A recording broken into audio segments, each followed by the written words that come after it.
We're taking up people in the state of Michigan versus Jason Ford. I know we're also here for an arraignment apparently on an alleged bond violation, but I'm going to deal with that after. George?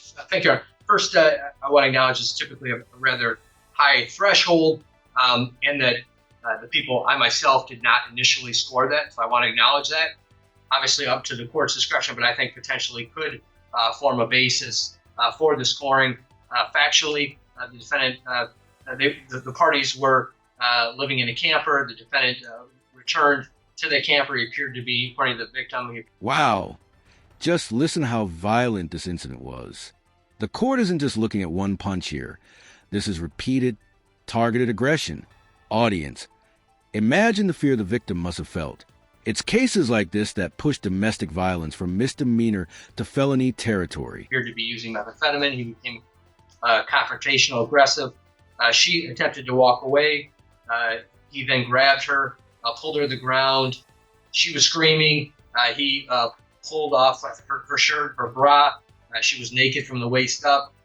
He struck her with a closed fist multiple times to the head, stomped on her face reportedly with a boot, resulting in large abrasions. And there were marks around her neck and throat where the defendant grabbed her by the neck to attempt to get her back in the camper.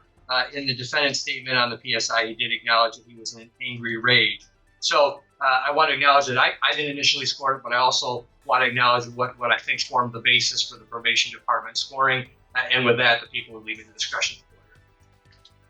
Thank you. Notice the judge emphasizing repetitive nature and prior convictions. This is key. Domestic violence cases often hinge not just on one act, but on a pattern of behavior. Do you think prior offenses should weigh this heavily in sentencing? Comment below. The answer is the court finds that is excessively brutal and is also more than is necessary to normally encompass a simple domestic violence. So the answer is no. Now, this is made a felony, not because of the degree of the violence, but because of the repetitive nature of the criminal convictions for prior acts of domestic violence. This is much more than a simple domestic violence.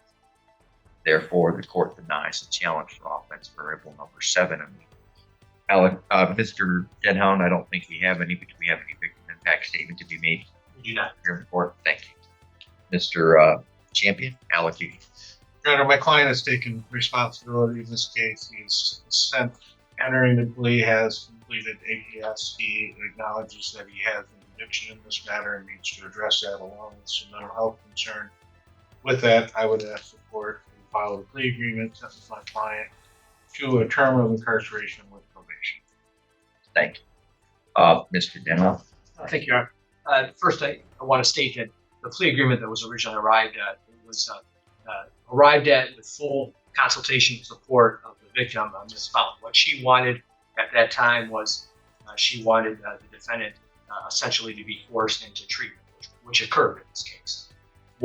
Given the fact that the defendant had 3 prior felonies, 8 misdemeanors, and a history of assaultive conduct, I insisted that there be a felony on this case. Ultimately, based on the scoring and based upon alleged new incident, I guess I fully expect at this point that the court is not going to follow the agreement. The people acknowledge that. But I wanted to explain the thought process that went into it, the input that our office had from the victim, and with that, we'll leave the ultimate sentence to the special court. It's at this time. Well, planned it this way. For now. Here's where the drama spikes. Bond violation allegations can drastically change a defendant's standing. Mr. Ford's prior offenses plus violating no-contact orders? That's a red flag for the court. Watch closely how judges weigh accountability versus addiction treatment requests. I'm going to turn to the bond violation allegations. Mr. Ford, this court issued a bench warrant for your arrest on November 24th of this year. The reason why it did so is that the court received information alleging that you had tested positive for the consumption of alcohol and that you had violated the no-contact order by having contact with the victim, both of which allegedly occurred on November 20th. You have the right to challenge these 2 allegations at a hearing, and I can allow you due process. Nope, talk to your attorney first. Just talking. Okay. Yes, sir? Your Honor, I take full responsibility. Mr. Ford, it's now the opportunity that you have to make a statement to the court before I issue a sentence. Yes, sir.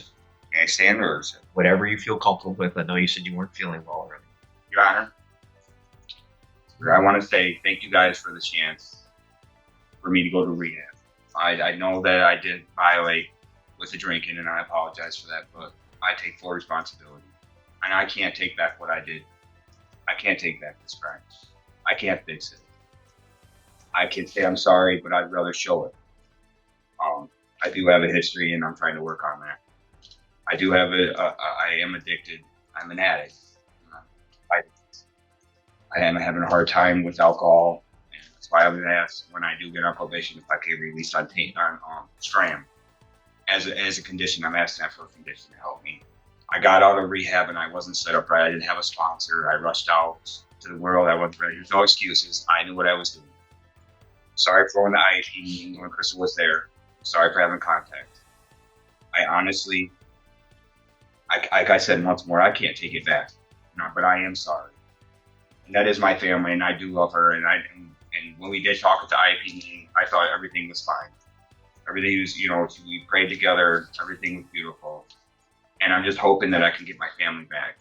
That's all I'm asking for. I'm asking for help with my needs. This is a little bit about. The judge draws a crucial distinction. Substance abuse doesn't excuse violent behavior. Addiction might explain actions, but it doesn't justify stomping someone's face. This is a core teaching moment about how courts approach accountability.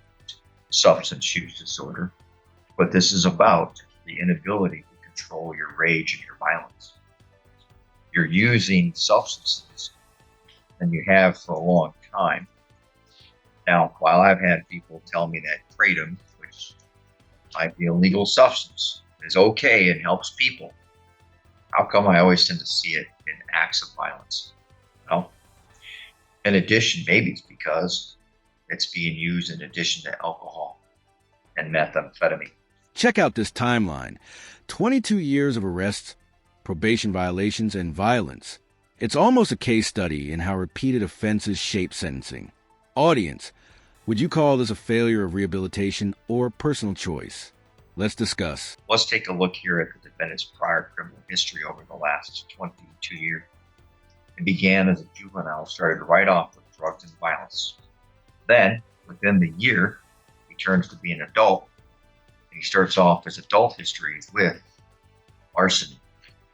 Then, is sentenced on July 8, 2009, and while on probation, he commits more violence in the form of malicious destruction of property in 2010. He already began by violating his probation. By August 9th of 2011, again, he's violating his probation. He is charged with weapons offense. That's concerning. And he's on probation. Again, he made it 9 months. And look at the set of charges there. And he gets to cut down to a home invasion and then firearms receiving and concealing. I'm going to suggest that those are crimes of violence. Breaking into a house with intent to commit felony inside, also have firearms. He gets sent to prison. He gets parole 2014. He had just been out on parole, just barely. Commits another offense. It's not a big one, driving with a vehicle with no registration.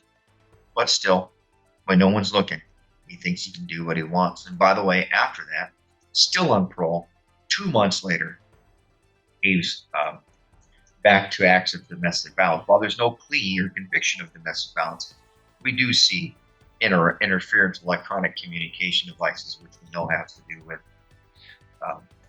domestic violence. And what don't you see on that charged arrest? You don't see anything dealing with drugs or alcohol. Now, maybe alcohol was involved, I don't know. But still, repetitive acts, violating probation, violating parole, repetitive acts involving violence. And then here he does have the biggest gap, 2018 to 2022, until he has some minor offenses having to do with operating vehicles when it's unlawful to do so. But that tells me when he thinks no one's watching, he'll do what he wants. He does make it another 3 years before he picks up this series of charges one over in District Court over in Wexford County. And this one, the offense date is on June 23rd. Well, barely makes it a couple weeks before he picks up one that happens here on July 10th. Got 2 domestic violence cases going on exactly the same time. And in this case, he was a fourth habitual offender enhancement. So received a significant benefit because this case went from a potential of up to life down to up to 5 years. So this may have something to do with alcohol. And yeah, fixing it and feeling bad for somebody struggling with a substance use disorder, sure. When that results in blood, bruising, violence, in front of children, upon significant others, the answer is no. And I look at his work history, and it's relatively limited. 34-year-old man, a list of prior convictions, probation violations, parole violations, multiple acts of violence. I'm so surprised he doesn't have much work history. So I don't feel for the defendant as he might. I appreciate he might be dealing with this, but now the problem is now he's involving hurting other people, and that's his problem. Is it he might have an addiction to alcohol, but he has an addiction to beating people up, especially loved ones, domestic violence. So there's absolutely no doubt I do not think this is a good deal. So I may have taken the plea, and when I do, I take those pleas. Of course, I don't know what the PSI is going to look like, but now I do. So here's the sentence of the court, and in about 2 minutes, you're going to be able to ask if the court will withdraw your plea, because I'm definitely going to break the deal. The court sentenced the defendant to a $68 state minimum. And here's the ultimate drama. The plea deal is shattered, bond revoked, remanded into custody. Judges have the power to reject deals when repeated violence is involved. It's a stark reminder. Domestic violence has zero tolerance when patterns emerge. This is what real justice looks like in court. Fee, $130 crime victims' right fund fee, $300 court cost, a $1,000 fine, $300 attorney fee.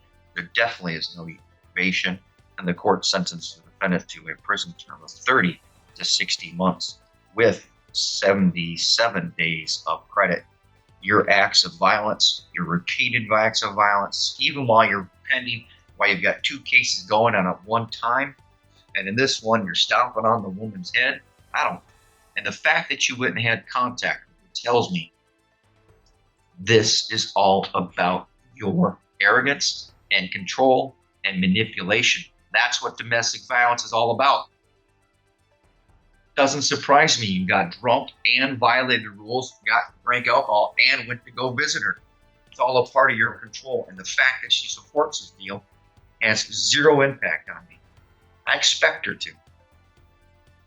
When I was a prosecutor, every single domestic violence case, the woman showed up at my office and would tell me how bad and evil I was, and I was prosecuting her loved one.